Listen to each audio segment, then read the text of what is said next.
Assalamu alaikum and very good morning, my dear students. Welcome to e-learning topic neuromuscular transmission of impulse. These are our objectives. Neuromuscular junction is a connection between a motor neuron and a muscle fibers. These neurons transmit a signal from brain to the muscle fiber, causing it to contract.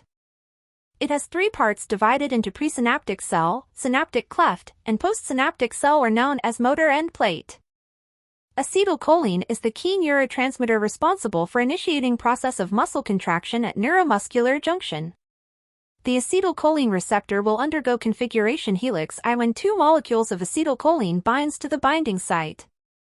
Neurotransmitters is synthesized and stored in presynaptic endings. It is released into synaptic cleft and attached to the specific receptors on the postsynaptic membrane. The acetylcholine neurotransmitter is released in all autonomic preganglionic neurons, and particularly abundance in axons of motor neurons arising from spinal cord. Acetylation of choline occurs at presynaptic ending.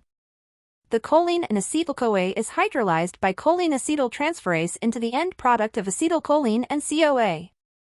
The presynaptic cell consists of numerous voltage-gated calcium channels which mediate acetylcholine release. Synaptic cleft contains the enzyme acetylcholinesterase which rapidly hydrolyzes acetylcholine into acetate and choline. And the postsynaptic cell or motor end plate consists of numerous acetylcholine receptors concentrated in junctional fold. Postsynaptic cleft contains numerous voltage-gated sodium channels to activate postsynaptic potential, hence led to muscle contraction. Upon the arrival of action potential, calcium ion influx occurs which triggers the release of stored acetylcholine. The acetylcholine is released by exocytosis into the synaptic cleft.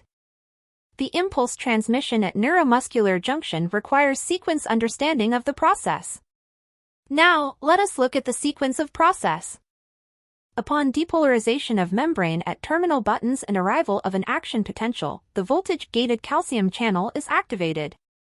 The calcium ion will influx into the cell and mediated the exocytosis of acetylcholine vesicle. The released acetylcholine binds to acetylcholine receptor in end plate membrane. This will trigger the voltage-gated sodium channel to open, resulting in depolarization and formation of end plate potential. This end plate potential brings to generate action potential, thus spreading its impulse to T-tubule of the muscle.